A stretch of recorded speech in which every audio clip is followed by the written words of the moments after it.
This is Cult Film Face Off. Hello and welcome to episode 42 of Cult Film Face Off. My name is Chet Roivers. With me as usual is Nick Leonard. Merry Christmas! Yeah, this is our second Christmas episode. Last year we did Black Christmas versus Silent Night, Deadly Night. So we wanted to do another vaguely Christmas-themed episode this year. And I have to apologise because this is laziness on my part. The first thing I thought of was that question that just gets asked every Christmas, Lethal Weapon or Die Hard, which I thought, hey, that might make for an interesting episode until I realised that, you know, I love Die Hard. Sorry, I love Lethal Weapon as much as anybody, but come on. It ain't no Die Hard. Well, I mean, that's understating it. But yeah, so I thought, why not look at their two first sequels, because they were very, very highly praised for action movie sequels, especially when they came out. And I thought at least one of them set at Christmas, so what the hell. Also, I'm completely aware that we will never, ever cover two films that are less classifiable as cult movies than these two. There is nothing cult about either of these films, but hey ho, we're in now, we've done it, so we're going to talk about them. We're talking about Lethal Weapon 2 from 1989 and Die Hard 2 from 1990, obviously, but we'll start with Lethal Weapon 2, the first one out of the gate in 1989, directed by Richard Donner. Two mismatched LA police detectives find themselves hot on the trail of a band of South African diplomats who are using their diplomatic immunity to engage in international cocaine smuggling. Lethal Weapon 2. Who is it? Police, open up. How do I know you're the police? After I shoot you through the door, you can examine the bullet. Open up. Mel Gibson, Danny Glover. Come on, let's go, Raj. No, we shouldn't go. Let's go. Come on, Raj. Don't be a killjoy. Come on, we're back. We're bad. You're black. I'm mad. Come on, man. Hey, listen. If we're going, shouldn't I have a gun? No. Now, get ready for something lethal. I'm surprised you haven't heard about me. You know, I got a bad reputation, and sometimes I just go nuts like now. Because the magic is back. You all right now? Yeah, I'm okay. Where were you, man? You're my partner or what? Why didn't you follow me down? Yeah, why don't you follow him down? Shut up! I'm 7 floors up! Lethal Weapon 2. You go first. I'm really too old for this. You go first up, hurry. Eeny, meeny, miny. Good police work, officer. Come on. No. Back to my place. Hey, I'll even cook. You're lucky. I have to live with that. You're not gonna make it. I'm gonna make it. You know, there's not enough room. You were right, you know. Yeah, there wasn't enough room. Lethal Weapon 2. This time, they're not taking any crap. Just get off me, man. I don't want anybody to see us like that. Okay, so Lethal Weapon 2, I'm assuming you've seen this before, Nick? Yes, I have indeed. When it came out? No, we would have been too young for the cinema. No, I rented it. What's your relationship with it? Did you like it? Have you seen it since? No, I've seen it once. You've only seen Lethal Weapon 2 once? That's so surprising. Yeah. Okay, so, I mean, I assume you didn't think much of it back then. No, not really. I mean, it was funny because I started watching it and I was like, oh, okay, it's coming back to me now. And as soon as I saw Josh Ackland as obviously the baddie, I started cracking up because at school there was a kid that if he got told off or whatever, he would just respond, I've got diplomatic immunity. Yeah. So that really made me laugh. I had no recollection of the film whatsoever. I saw it once years ago. Yeah, I felt very nostalgic watching this because I'd watched Lethal Weapon 1, dozens of times. Lethal Weapon 2, once, Lethal Weapon 3, definitely once. Is that the one where Joe Pesci's mourning over his pet? Froggy, isn't that's it, Froggy. That's Lethal Weapon 4. Was by far. Oh, that was 4. Yeah, so 3's the one when he's got peroxide blonde hair and it's got the most unmemorable villain in cinematic history. Who's the villain? I forget the actor's name. He's a British actor, not very prominent. He's very good, but I can't remember. He's got a moustache. He buries someone in concrete at some point. It's really Lethal Weapon 3 is not a good film. Right. Okay. I just remember number 4 being by far the one I disliked Lethal Weapon 4. I don't remember disliking any of the other sequels. Yeah. So I was very much like the first kind of half an hour. I was just really loving being in the company of Murtaugh and Briggs again. They've got a brilliant chemistry. Briggs? Is that Johnny Briggs? You know? Did you say Briggs? Yeah, my handwriting looks like I've written Briggs. Is those Riggs? It's Riggs, isn't Riggs. it? Yeah. Fuck. Never mind. Not Johnny Briggs. No. Yeah, so Murtaugh and Briggs. Yeah, so I enjoyed being back in their company and the way they riff and bounce off each other. Yeah, that was the first kind of half an hour. And then you're introduced to some very, very cartoon, over-the-top South African baddies who there's not really much difference between white supremacists, white Nazi supremacists and South Africans. Same difference, right? Yeah, right. What did you think? You've seen Lethal Weapon 2 hundreds of times then? Have you seen it many, many times? I saw all of the, apart from 4, which came out many years after, I think there was a long gap. I saw the first 3 countless times. I mean, the first the most, the third probably the second amount, and the second Lethal Weapon film was always my least favourite of the first 3. People always talk about movies that put a foot wrong as soon as before the credits have rolled, or as soon as the credits have rolled. As soon as this movie starts, there's a circus fanfare that's kind of like the start of some Rodgers and Hammerstein musical or Hello Dolly, and then the title comes up and it's like it's immediately completely different. I thought this was a gradual process that in my mind Lethal Weapon became a sitcom gradually, but this is a sitcom straight away. Even the music cues, little blast of saxophone and electric guitar to underscore the laughs or stuff like that, you know, when Riggs is telling a sad story, saxophone. I was like, this is really uncool, and it's a sitcom straight away. I thought it was something that happened over the course of the films, but it's just immediately 2 came out, and it's basically a straight comedy, and it's weirdly proud of the chemistry that Danny Glover and Mel Gibson have, which is understandable because they do have great chemistry. But the tagline of this movie, do you remember what it was? No. The magic is back. Okay. Which is weirdly like. I'll say whether it's they have magical chemistry for a movie to. I mean, this culminated in the 4th film's tagline, which is the worst tagline in cinema history. Do you remember what that was? Nope. The gang's all here. That's the tagline. Oh, like, look what we've got. Look how. I mean, it's so proud of its own. You know, of all that. Anyway, the thing that's most wrong with this movie is that Mel Gibson's character is not mad anymore. In the original film, Mel Gibson was a threat to Danny Glover. He was a threat to his family. Nobody, not even Riggs, knew what would happen to him, where his mind would go, what would happen, and that's completely gone. And it's also, the film's so old-fashioned that it's just basically unrelatable. When Danny Glover's daughter stars in a condom advertisement, his reaction is so weird. And then his younger daughter talks about human development class, and he's like, oh, you know, he's outraged that they're learning about reproduction, which is the weirdest. And why is he so protective of an adult woman? It's so weird. It's like the Steve Martin Father of the Bride remake. You watch it thinking, do you want to bang your daughter? What is this weird? Isn't he overprotective with her because she's like got some sort of learning disabilities? She's got learning disabilities. I'm joking. I mean, at least that is some kind of logic to it. As it is, he's just a weird, ultra. I mean, just prudish. It's so weird. Yeah, I certainly wasn't as down. I certainly wasn't as down on this film. I actually think that it sort of traverses laughs and serious drama and action. Kind of, it just kind of juts from one to the other. Fairly, you know, it didn't really feel clunky to me the way it was doing it. It kind of rattled along at a good pace. The 2 car chases were decent, especially the second one, which ends with the surfboard slamming into the guy's chops. Yeah, there is some good, decent action in this actually. But did you actually laugh at any of it? No, I don't think I laughed out loud. I don't think I laughed out loud at any of it. No. It's weird because I just feel like we get more sophisticated. So Hollywood product will always change with the times, and I didn't want to be too harsh on this, but I think it's very much a product of its time. It's extremely 80s. Yeah, it feels really old, but like the humour is often just someone shouting at Joe Pesci to shut the fuck up, and him rabbiting on. It didn't seem like. Yeah, but Joe Pesci, I never found Joe. I've always found Joe Pesci a bit of an annoying entity in the Lethal. He is supposed to be horrendously annoying, though. That's the point. But so annoying that he's really funny. I don't know. There's dialogue exchanges between Murtaugh and Riggs that are supposed to they scream over each other constantly, and I'm just like, there's not even supposed to be dialogue here. They're just it's really, really basic bickering.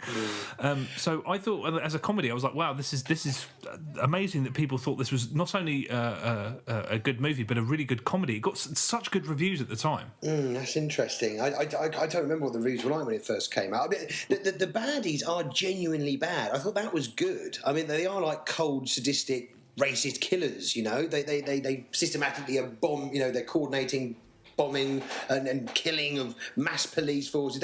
They are like a nasty bunch of baddies for the guys to come up against. I did think it was really cheap, where at one point, to try and harness some of the power of the original, one of the bad guys just turns around and says, "Oh, you know that wife you were mourning in the first film? It was actually me. I killed her." And I thought that. It's a horrific death. Whose death? Riggs's wife. You know what? In the car crash?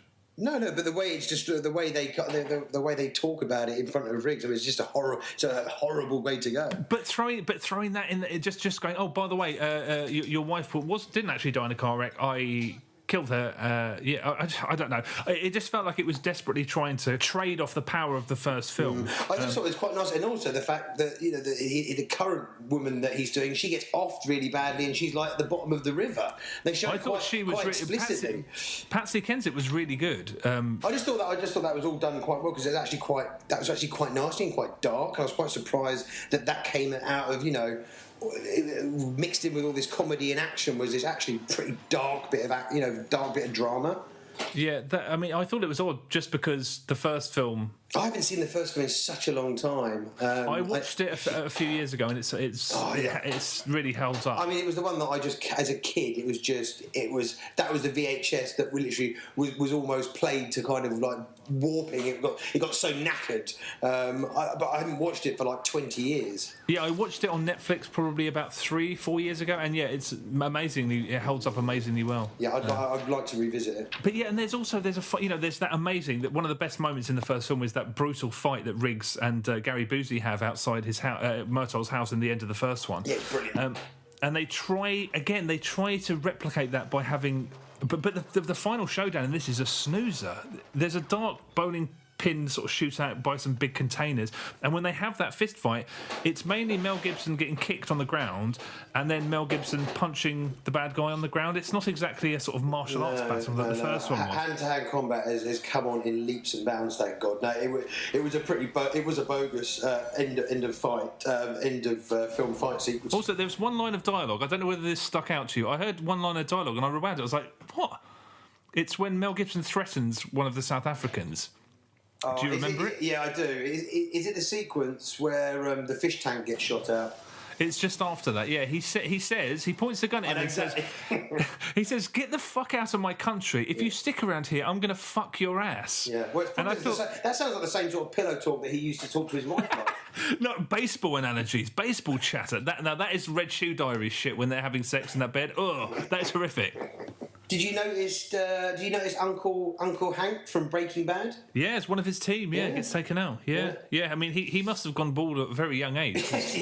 Yeah. I mean, I just kind of, there's something so incredibly uncool about this film, especially when at the end where Riggs appears to be possibly dying, and they play a few bars of Knocking on Heaven's Door, and I was like, oh dear, this is cheap. Oh, I didn't notice that. Yeah, because Eric Clapton co-collaborated on the score, and then he's okay, and then it's like, oh, here's a bit of George Harrison to play us out, and I was like, well, this is real straight down the line Hollywood product. Sort of, it's uncool and it's flippant, and I didn't like it. Do you know about Shane Black's original script? Mm-hmm. Oh yeah, I do. Yeah, I do. He dies, doesn't he? Mel Gibson's character dies. But it's also, I mean, the whole script was rejected for being too dark. That would have been a version. That would have been the version to see. Exactly, because the first film is a dark film. It's not a comedy. No. There's hardly any comedy in the first film. Yeah, but their chemistry is electric. But that, and there are, there is amusing moments in it, but it's not a comedy. I mean, there is one sequence which is amusing, which actually I thought was in the first film, which is the whole toilet rigged under the bomb rigged under the crapper sequence. Yeah, right. Just the way he's talking about his wife, the whole fun, the whole reoccurring joke is Danny Glover is always just fucking really scared of his wife. But that was done well. That scene with the bomb under the crapper. I mean, I think all of it's done well. Yeah, I think. Well, I mean, it sounds to me that you're very freshly. You've got the first one in your mind, and this is kind of like the inflated cash-in sequel. Yeah, it is immediately. They've immediately tried. I mean, reading about there's hardly any information available online about Shane Black's original script. He says it's the best thing he ever wrote. Oh, really? But the only information that's available is little morsels that he drops at like Q&As and stuff. It's never been released online. I'd love to read it, but you're just like, what a wasted opportunity, because it was a genuinely interesting dynamic, and I just kind of because I loved all of these films growing up, but looking at it now, I'm just like, even though I kind of liked this one as a kid, looking at it now, I'm just like, wow, they went straight to sitcom, and it's so assembly line. So I just there's, I mean, this is the, you know, a lot of the films we talk about are interesting. There's not really anything at all that is interesting about this film. I mean, I don't think that's necessarily a problem if you just want to be entertained, but we shouldn't be talking about these films anyway. Yeah, I mean, it's not. Yeah, I mean, for me, it was kind of like it rattled along. I was very nostalgic for the first half an hour of it. There's some good stuff in there. There's some good car chases in there. It's all quite fluffy, but perfectly. I mean, you know, Richard Donner knows how to direct. There's a reason why I think I didn't watch it loads as a kid. I didn't watch it loads either. I watched it now and again because I loved all those films, but I never liked this one. I did think Patsy Kensit was genuinely pretty good. Yeah. And Joss Ackland's good. I mean, Joss Ackland's got presence. You know, he's an actor. But Patsy Kensit, considering she's got dead meat stamped on her forehead, but she's this innocent party who is just kind of hamstrung. She's not given any screen time. I mean, she's not. But I totally bought that she was just this person who was in this shit situation because she wanted her job, and she did. You know, I thought, for somebody who has so little screen time, I thought, wow, she's distinctive, and you know, I thought she was actually very good in that part, and I was surprised that she didn't really do more, you know. No. But okay, all right, cool. Well, look, shall we crack on with our second sequel? Yes, let's move on to Die Hard 2, Die Harder, directed by Rennie Harlin from 1990. As he waits for his wife at Dulles International Airport on Christmas Eve, Detective John McClane is forced into battle against a group of rogue paramilitary operatives determined to kidnap a South American drug lord. Die Hard 2, Die Harder. Emergencies. We are in a code yellow. Instrument landing system is down. Backup systems won't come up. Every system's dead. These guys shut us down. Attention all controllers. We have a code red alert. We just bought maybe 2 hours. After that, those planes low on fuel aren't going to be circling.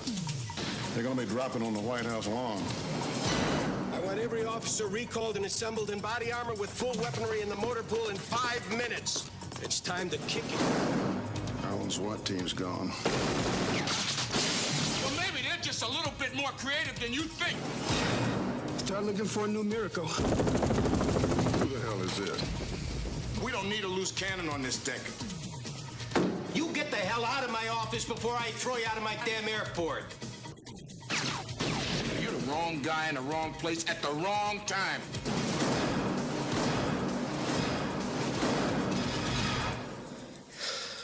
Story of my life. They say lightning doesn't strike twice. That's how I spent Christmas last year. They were wrong. McClane, is this what you were expecting? Nah, this is just the beginning. Bruce Willis, Die Hard 2, Die Harder. Okay, so Die Hard 2. I take it you've seen this before? Yes, I've seen it a couple of times before as a nipper. Again, just twice? Oh, a few times. I mean, I've got no idea. It was a film that I've definitely seen more times than Lethal Weapon 2, for sure. Did you like it back in the day? What I remember about it being back in the day is obviously it pales in comparison to the first film. But I remember it was one of those things where either people absolutely slated it or people were like, oh no, it's kind of all right. And I definitely didn't hate it as a kid. Definitely not. Yeah, I mean, I saw it at the cinema. I was 9 years old. It was a 15 over here, and I just looked quite old for my age. I don't know how I got into a 15 at 9, but I did. And then I walked around school for about 6 months holding the ticket, like just waving it around, like. That is collateral. Yeah, no, I was just like fanning myself. Oh, what's this? Yeah, I saw Die Hard 2, whatever. Yeah, come down the cinema, I'll sort you out, boy. Yeah, I'll get you in. Don't you worry about that. But I remember when I first saw the trailer, which was on the beginning, a teaser trailer was on the beginning of the retail version of Die Hard 2, which I bought as soon as it came out, or I got my dad to buy. And I remember seeing that, understanding what the concept for the film was, and I thought, that is the most absurd thing of all time. They can't get away with that. It's Christmas again, and he's got to take on terrorists again. That has been desensitised out of me to the point where I just accept any old shit. But as a kid, it seemed ridiculous. I liked this film when I was a kid, and I reckon I've seen it in total over the course of my life thus far 10 times. Right. Every time I've watched it, I like it less and less and less. And the time I watched it last week is... Has it reached its lowest ebb? I don't know if it's reached its lowest ebb yet, because I think I'm I don't know. What did you think of it? I was disappointed with it. I remember there being like far better action sequences. There's not really any good action sequences in this film. Yeah, it's very of its time. It's very 1990. There's pages, plenty of pages. Bruce with hair.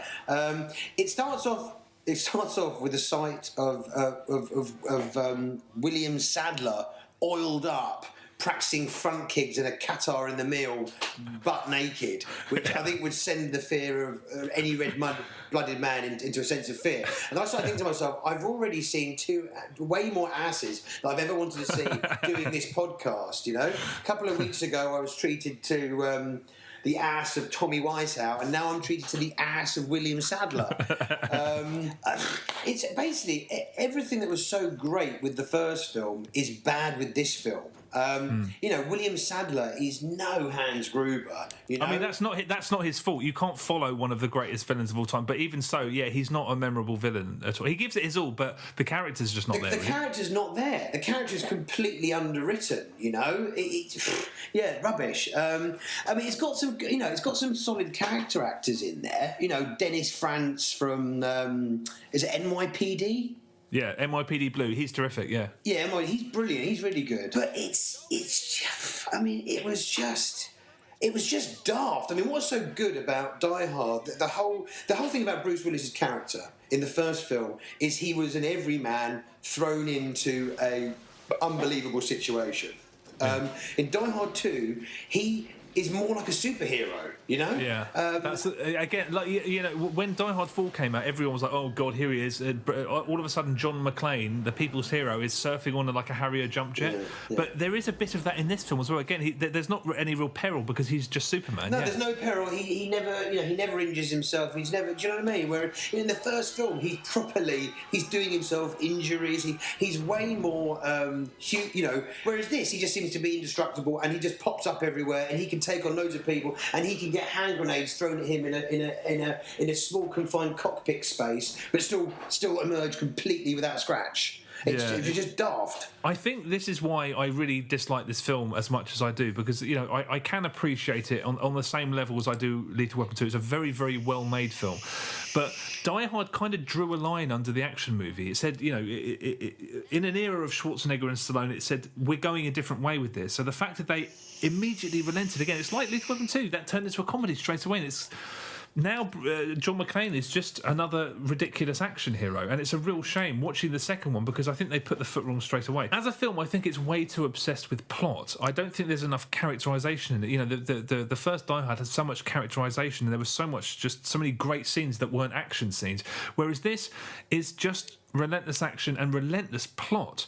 And you know the film's already an absurd contrivance. The fact that this is happening on Christmas Eve, the fact that it's terrorists again, is absurd. So they don't need any more absurd contrivances. But when they put William Atherton on Holly's plane, you're just like, come on. And they've got to have Al Powell appear, and they've got to do this. Again, like Lethal Weapon 2, it just feels like assembly line Hollywood product. Yeah, I mean, there's way too many subplots, and none of anything is fleshed out. It's all very coincidental, and there's just really dumb things in there. I mean, the twist is dumb.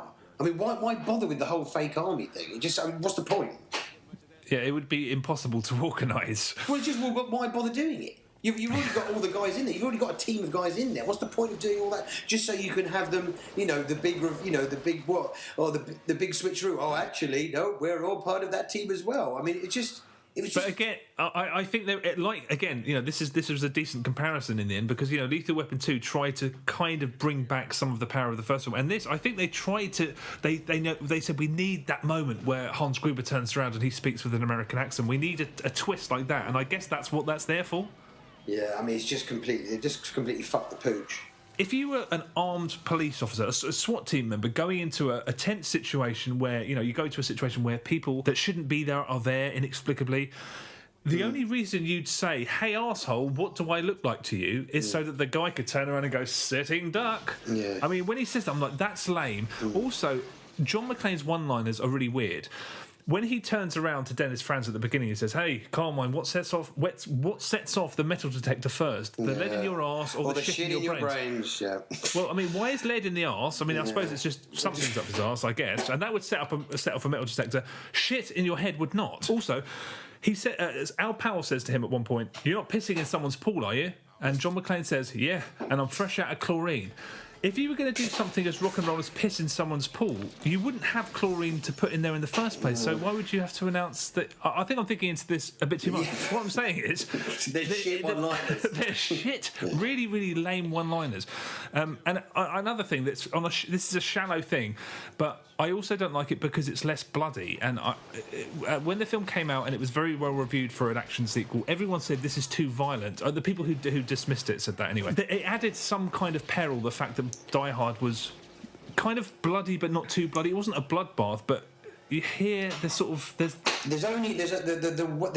one sequence which is done well. Actually, I think it's the only part of the film where there is actually some bloodletting on screen, and it's just a fantastic special effect. That the throat slash of the guy who's part of that team is done really well. I also thought that when they crashed the plane, really, really shameless but very effective. It's fucking stupid though. Because like they talk about the whole time, right? That plane is running on fumes. There's no fucking combustible fuel in there. But when it hits down, the whole fucking thing blows up. I mean, it's shameless and not, slightly nonsensical, but I just thought it was very, very tense. For a thriller, I don't think this was very suspenseful, and I think that was one moment of suspense. Yeah, I mean, I just found it was a bit of a drag. I mean, the problem is there was no decent action sequences in this film. No, I mean, Rennie Harlin doesn't do memorable.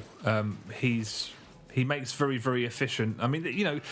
This is one of those movies that I think could be watched in Hollywood in filmmaking classes because I think it's very, very efficiently done. It's by the book. Oh yeah, it's completely just like it's exactly right. By the book. There's nothing. Yeah. It doesn't venture out of a very straightforward 1, 2, 3 kind of box. But I just think it's a simple case of bigger isn't better. Is there anything that made you laugh in the film at all? There's one sequence that did make me laugh. I mean, I didn't laugh at it, but I thought, while I was kind of marvelling at how they turned this into a very, very Hollywood movie from something that didn't feel like one, at least, the original, that moment where the woman turns to him, the woman he's been sort of interacting with at the front desk, and she basically says, I want to have sex with you. Yeah. And then he says no, because I'm married, which is a double whammy, because you appeal to the men who think, oh, he's a stud, and then the women think, oh, yeah, he's loyal to his wife, isn't he wonderful? It's one of those movie star sort of gifts that they sort of put into movies that kind of just throw the film out of whack. But no, in terms of laughs, not really. No, there was one thing that made me laugh, where the reporter is on the plane, Richard Thornberry, the arsehole journalist, and he speaks over the PA, and just with zero emotion, he just goes, "A deadly battle will ensue." It's just the deadpan delivery of how he does that is actually really funny. Really he is one of the all-time great shitheads, though, one of the best. Yeah, well, where else has he been a shithead? Because as soon as I saw him, I was like, I know that face. Ghostbusters. Ah, fuck. Yeah, William Matheson plays shitheads like nobody else. Yeah, I mean, my mum used to watch all those airport movies when I was a kid, and I hated them. I thought they were the most boring thing of all time. So I kind of. How do you mean? What airport movies? Airport 77, Airport 75, Airport 79, anything with an airport and George Kennedy. She would watch it, and I'd be like, "Oh, this is killing me." And this again, Die Hard still feels fresh. It still feels contemporary even now. It feels like a shiny new movie. Die Hard could have been made yesterday. I mean. Exactly. I mean, and this feels like a 70s airport disaster movie. And it's just I see. And there's just too much. There's too many shitty subplots going on. Yeah, I like the fact that his wife's involved, because over the course of her interactions, you see you actually. She reveals why they're married, because she has a bit of you can tell why they were attracted to each other, which is nice, but. Yeah, the plot doesn't really move forward when it cuts back to her. No, I just think all those other subplots are just kind of they're all cruising in neutral. I mean, it's just way too many of them, and nothing really. It's a nice little device putting the wife on, and it gives you a bit of context in their relationship. But it's just just stick to one plot and do it really well, and give all of those baddies were completely throwaway. Nobody's given any kind of sense of character. You don't remember any of the names or even any of the faces, and there's just a lot of coincidental stuff and we just decided to put a load of snowmobiles there, and then there's just a snowmobile that John McClane finds, and he just pops onto it. It's just all a bit like, it's so filmic, and so what a happy coincidence, that's there and that's there and that's there. It's very much a Hollywood sequel. That's what's annoying about it. It's completely by the book. I mean, it's just there's no imaginative or creativity in it at all, and it's got a fucking shitload of money thrown at it. Yeah, and the lack of memorable action scenes. I mean, in the first action scene really is in the baggage handling, and it's a cowboys and Indians bowling pin rubbish, but the Die Hard music comes on and I'm like, whoa, it's so weird because that music is synonymous with danger, and because Die Hard, you're permanently worrying about how he's going to get out of this impossible situation. In Die Hard 2, there's just you're never concerned about the safety of John McClane. You know he's going to be absolutely fine. Yeah, this is a strange film because I can understand why people like it. I mean, you can go back to 1990 and look at some archived newspaper reviews from the States, and pretty much across the board, it was very well liked as a movie. Yeah. And I can understand why it would be shown, because Rennie Harlin does assemble everything efficiently with no flourishes, but it's a story that's reasonably well told. I can say that much about it, but it's all plot. That's the problem, I think. Yeah, I feel like I need to go and cleanse myself and watch Lethal Weapon and Die Hard over Christmas. Yeah, well, also and Die Hard with a Vengeance, which is Die Hard with a Vengeance is the best sequel. Yeah. Actually, thinking about that twist scene where there's actually two. Does that count as a twist? I really like the scene when he's trying to convince Dennis Franz that they have to act, and he just throws him in front and then just shoots him with the blanks. That was a really nice moment. Yeah, that's a nice touch. But yeah, it's so formulaic and so. Yeah, I'm just and the subplot of the kooky character who lives kind of in the desolate bit of the Marvin, airport. Yeah. What the fuck is that about? Nothing. It's about nothing. I mean, this is I've never truly loved this film, and I don't think I ever could. No, I mean, I just had much fonder memories of it than watching it in this day and age, in the cold, harsh light of it just being really derivative and really lacking in imagination. Yeah. We have had some correspondence on this, though. If you've ever listened to this show and want to get in touch, before we record, at least 2 weeks before we record every duo of episodes, we announce what it's going to be, and it's up on our blog post on cultfilmfaceoff.com/blog. So if you want to interact with us, anything, mini reviews, a story about when you first saw it, we'd love to hear that stuff. So just check that out. But yeah, we got a message about this from a guy called David Barber, and it says, Lethal Weapon 2 was a terrific sequel to a great action movie, but I'll go for Die Hard 2 because I saw that more times and it was constantly action-packed from start to finish, more so than Lethal Weapon 2, and it had more spectacular feel with explosions galore. I think there's something in that, because Die Hard 2 seems to me to be, it might be an early point at which Hollywood studios stopped caring about things functioning as a story so much, or a story that you can engage with. They stopped worrying about characters, because it is quite relentless, and I can appreciate that at the same time as it leaves me ice cold, and it kind of always did. But I think the main issue here is that they just tried to cram way too much in. There's no danger. Yeah, I didn't find any of the action engaging. It's just dumb, that whole sequence where they're peppering the front cabin, of the aeroplane with bullets, they seem to be throwing everything with the kitchen sink at Bruce Willis, but never at any point do you feel he's in any danger. It's a dramatically inert film as well. I did find it quite funny that there was an old lady who regularly tases her dog on his wife's flight. Yeah, it's formulaic box ticking stuff. Yeah, I'm surprised it did as well as it did critically when it came out. No, I mean, I just had much more of a fonder recollection of it than I did. I just found it really derivative. I'm amazed that I'm being as harsh as this, because it's actually a well-made film. But I know which way I'm going. Do you know which way you're going? I don't care about either of these movies. We should never have talked about them on a podcast called Cult Film Face Off, so I apologise for even suggesting it. But they're both assembly line sequels that are nowhere near as good as the originals, inevitably. So it's just got to go down to personal preference in which you enjoyed spending more time with, I suppose. Which could you watch again? I think my dislike of Die Hard 2 maybe sort of erring on the irrational side. I don't think I am ever going to watch Die Hard 2 again. I don't plan on watching Lethal Weapon 2 again, but I could. Yeah, I could watch. I mean, I enjoyed Lethal Weapon 2 more than I enjoyed Die Hard 2. So did I. Well, there you go. There wasn't much in it, but Lethal Weapon 2 amazingly is the winner. There you go. But I'd stay away from both. I'd watch the originals. Yeah, that's what's. You know, the takeaway for me is that I really want to see the first of the originals. Yeah. Obviously, I've seen Die Hard more than possibly. Well, I don't know. Predator's pretty close in terms of action films. I've watched Predator, RoboCop, and Die Hard are the three that I've watched more than any other action film. But it's been a very long time since I've seen Die Hard. It's got to be edging on 7-8 years ago. There's got to be a re-release coming, isn't there? When did it come out? 88. So next year there's got to be a 30th anniversary big cinema release. That'd be great to see that on the big screen. Yeah, too. Have you ever seen it on the big screen? No, Die Hard, no, never.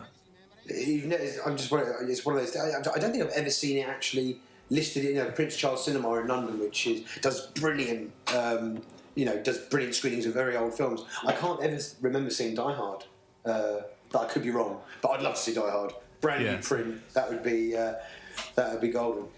Yeah, so I'm going to hold off on checking out a Blu-ray. I'll wait for the cinema for that one. But Lethal Weapon 2 is the winner somehow.